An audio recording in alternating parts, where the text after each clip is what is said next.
आलु विषय नहीं विधानसभा बहुत हुलस्थुल है मुझे आवश्यक पड़ो जदि आम उत्तर प्रदेश आलु आणबू से माने किसी आलु ट्रक उत्तर प्रदेश आसी देखिए आप चाहूली बड़ आलु सब उत्तर प्रदेश ही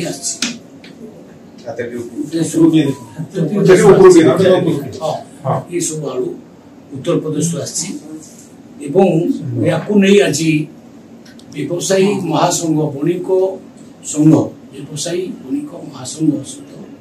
आमर गोटे सेक्रेटेरिएट मीटिंग होता आम पदाधिकारी उपस्थित थे से सहित आलोचना कलापर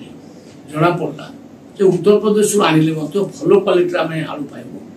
एवं रेट से चढ़ा अधिक होना केवल ट्रांसपोर्टेशन जहाँ अधिका पड़ो तेणु आम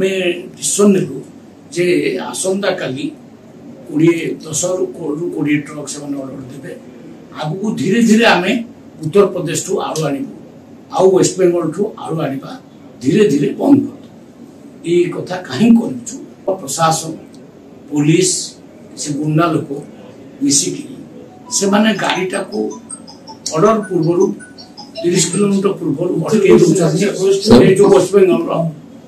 बॉर्डर पूर्व से माने अटके अटके प्रत्येक गाड़ी 30,000 40,000 50,000 टाइप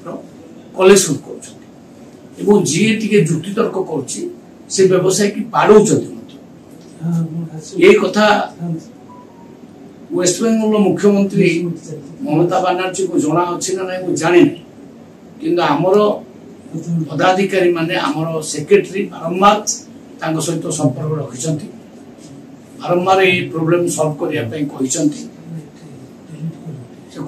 नाई प्रोब्लेम सॉर्ट आउट हो पुलिस प्रशासन तृणमूल कांग्रेस किसी गुंडा ये कार्य कर जानी जानी आम व्यवसायी मान को असम्मान कररान कर उत्तर प्रदेश आम आलु आने को प्रस्तुत अच्छु तेणु आज से हिसाब से आम अनुमति देलु उत्तर प्रदेश भल क्वालिटी बहुत बढ़िया अच्छी आलुर क्वालिटी आसो आलुर किसी असुविधा हम ना आम बारंबार ब्लैकमेल शिकार हवा अपेक्षा आम ठोस कदम उठेबा आवश्यक बोली आज आपण जरिए सूचित करने रेट कथा ये पड़ी नहीं ये स्वाभिमान कथा पड़ी माननीय मुख्यमंत्री निजे वेस्ट बेंगल मुख्यमंत्री को नीति आयोग बैठक में से कहले हाँ निश्चय यार समाधान करी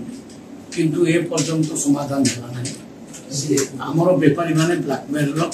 शिकार होती आम ट्रांसपोर्टेशन अधिका पड़ू पछे आम उत्तर प्रदेश आलु आने को बाध्य रेटा पाखापाखि से 30-35 आमको आम आलु आणुचु बोली से मन इच्छा वर्ष को 2-3 थर आमको ब्लैकमेलिंग कर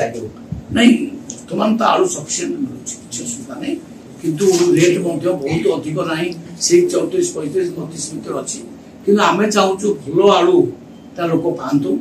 एवं आम ब्लैकमेलिंग शिकार न हो आम बेपारी माने माने जो दंड दौरान जो प्रकार हैरान होती माड़ भी खाऊँ सेगुड़ा न हो आम बेपारी माने मन बढ़े उत्तर प्रदेश आलु एथर आम